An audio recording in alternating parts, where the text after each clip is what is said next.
Blame it on the night.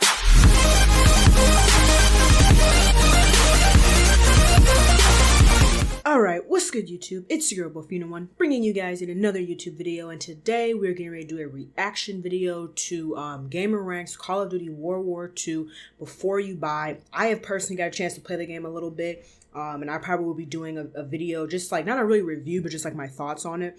But I also want to hear what he has to say. So without further ado, let's jump right into the video.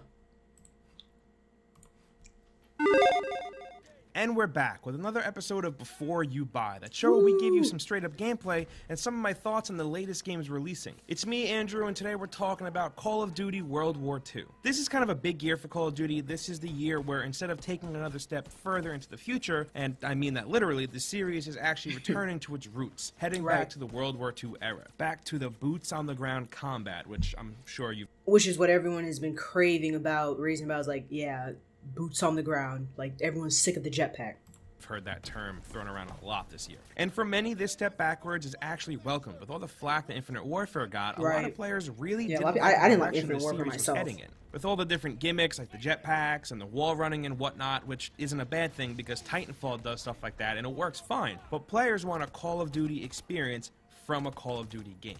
So how did this return to boots on the ground really work out? Overall, pretty good. Call of Duty World War II isn't a drastic overhaul for the series. Control-wise, it feels like a Call of Duty game, which is good because Call of Duty doesn't sell as many copies as it does for its storytelling. There's no denying that the series knows how a first-person shooter should control, and just as always, it feels great. Though this time around there are some new additions. For the first time in I don't know how long, Call of Duty World War II doesn't have regenerating health. You actually need to find and use health packs, and I have to say that I love this idea. It honestly took... I haven't gotten a chance to play the story yet. So I've only played the multiplayer, the online, the zombies, and just, you know, like regular multiplayer. So I have yet to play anything of the story. So I have no idea. So that's interesting to know that there is your health doesn't regenerate. You have to get like packs. That's interesting. Took some getting used to. I'm so used to just running in, guns blazing, knowing that any damage I take won't matter because I'll take cover for a few seconds until my health regenerates. You actually need to think a little bit more now, because if you find yourself low on health without decent cover and no med packs, you're screwed. Don't worry though, very rarely will you find yourself without med packs. There is always one lying around, and you can actually pick one up from your squad mates too. It's not no like Resident Evil type stuff where like health is like scarce. Your squad mates now have unique abilities that help you out in game. One will throw health packs at you, another one will throw ammo, one will spot enemies, outlining them in white, with other squad members possessing similar abilities. They're all on a cooldown that's tied to how many enemies you've killed since last using an ability, and I didn't find myself taking advantage of these too much. Honestly, I kind of forgot that they even existed,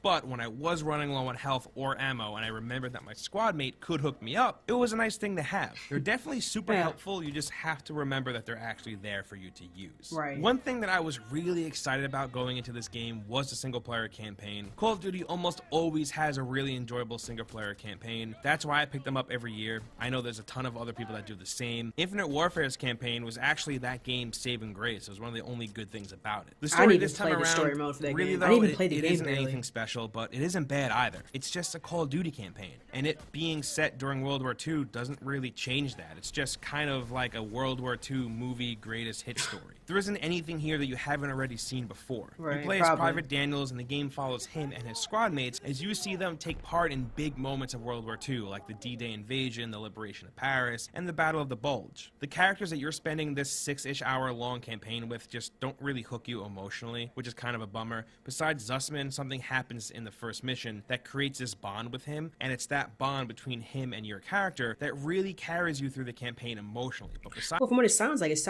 you know, like the story mode is actually not that bad, so hopefully I get a chance to play it, you know, and give my opinion on it as well. Besides those two characters, everyone else here is just kind of boring and totally interchangeable. The story is told mostly through very nice looking cutscenes, and throughout the campaign, you get these big set pieces that Call of Duty is known for. There's a mission where you're actually chasing down a train and you're driving a Jeep alongside it, using this mounted turret to take enemies out that are on top of it. And it all ends with this big giant explosion and a crash, and it honestly reminds me of something right out of an Uncharted game. And those games, that actually does look like an Uncharted game. They know how to handle these big giant set pieces, and this is really reminded me of that. It was a lot of fun to play and watch, though. The game is actually pretty gory too. Like, you see heads legit explode, there are limbs flying off of bodies. It's pretty gruesome stuff. Overall, though, the campaign is definitely enjoyable. The time period is a nice Okay, return. I'll have to try it out myself. With how futuristic the past few games have gotten, it's nice to know that Call of Duty can still go back to World War II, strip itself of all those gimmicks, and still be really fun to play. But while there are a lot of us that enjoy a good old Call of Duty campaign, I know most of you skip it and just jump right into the multiplayer. If you've been playing Call of Duty for the past few years, you'll fall right back into the swing of things. Even though there's no double jumps, jetpacks, exosuits, or wall running, it really does feel like a nice return to just straight up gimmick-free Call of Duty multiplayer.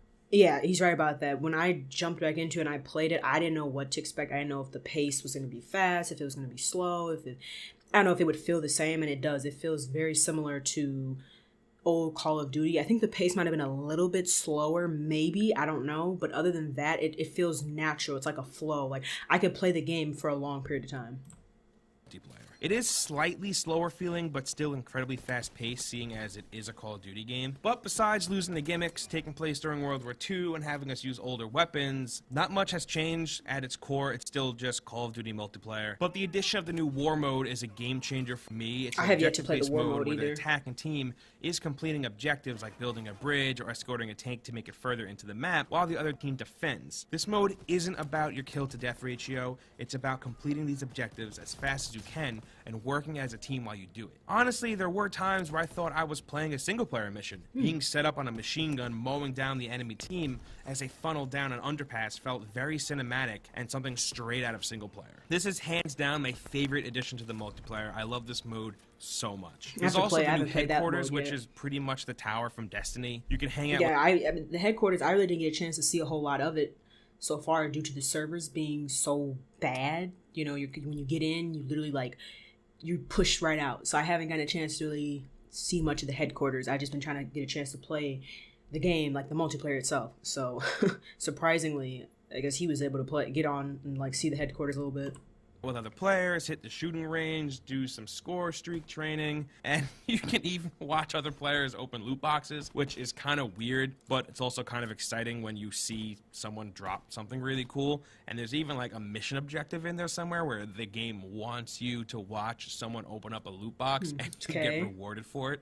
It's 2017 is a very weird year for gaming. Unfortunately, though, I really wasn't able to experience much of this because the multiplayer has been giving me some issues on Xbox One. Yeah, when I spawn into headquarters, there's no one there spawning with me, so I'm all by myself. And any loot box that I do go to open, the game actually eats whatever is dropped, so I haven't gotten anything. I haven't had that problem I don't know if this is just an isolated problem for me or if anyone else is experiencing this as well, but it is launch week, so server issues are expected. Yep. The little time I did spend with other players at that. But that's something that I think that, you know, I feel like people in general need to stop. Not saying like he's saying that launch week, for it to be launch week, it's like, okay, it's acceptable. I'm saying like I think in general, companies need to come out like with their servers being great from the start and stop with this, oh, it's launch week, you know, the servers are overpacked. It's okay. It's like, nah, if I spent $60 to play that game and I can't get on, that's your problem. That $60, like, is like you guys need to make sure the servers are good because a lot of people pre-ordered this game too. So a lot of people have been waiting to get on. It's no excuse. Headquarters, though, it was fine. I really don't see myself really taking part in any of the extra activities going on here. The Divisions class system is another welcome addition to the multiplayer experience. Each class has its preferred weapon and a special ability that goes along with it. The Airborne Division, for example, focuses more on submachine guns, and their special ability is being able to throw a silencer on them. But you aren't locked into just using that weapon type. If you want to run around with a shotgun instead of a silenced submachine gun, you can do that. Even though the shotguns are more suited towards the Expeditionary Division because they have access to incendiary rounds for shotguns. It manages to be pretty simplistic, but it also really gives you the ability to custom tailor your character to your playstyle. With different weapons, attachments, and abilities, you can really play the way you want to play. Then we have the return of Nazi zombies. This time around, this is fun. And I didn't get super far. I think I got to like level 9 or so, like wave 9, but is good. It's really like every good. other zombie mode, you're tasked with completing objectives while also fighting off wave after wave of zombies. The map this time around is actually really big. My first few times playing, it's a lot bigger than I thought it was going to be. I found myself getting lost and separated from my group, which 9 times out of 10 led to me dying because when you're trapped in a narrow salt mine with a ton of zombies and you're by yourself, that usually leads to you dying. Yeah, you're gonna It is die. a lot of fun to play with friends, though, and it's pretty addicting, too. It will definitely have you Yes. coming back over and over. Yes, it is And, of fun. course, playing it over and over again will lead to more rewards, too.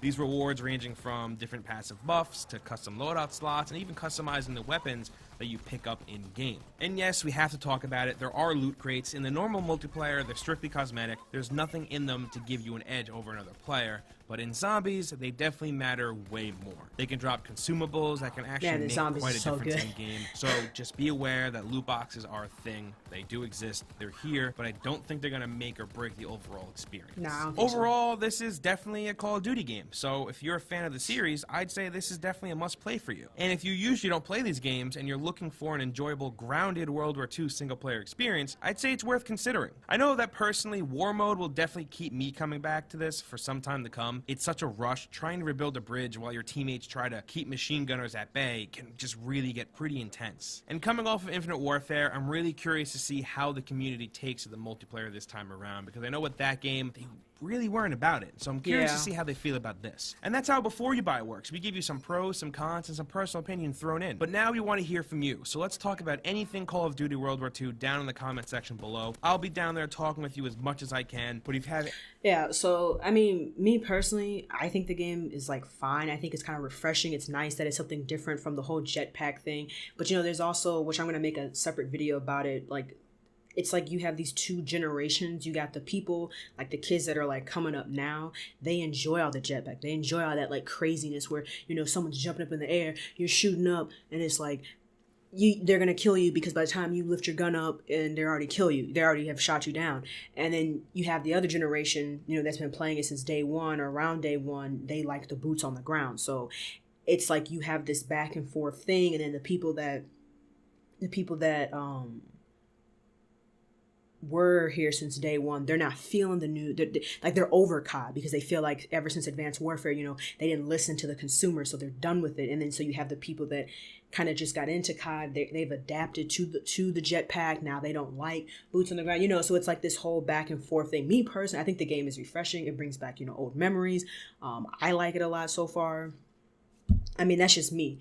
So I don't know, I'm gonna do like another video or whatever, probably like just explaining like me personally, my thoughts. But I did think this was a really good, fair and unbiased review, you know, looking at it kind of from just like a straight, narrow, you know, line, not thinking about, oh, what I've played before. It was a really good unbiased review. So this was really good.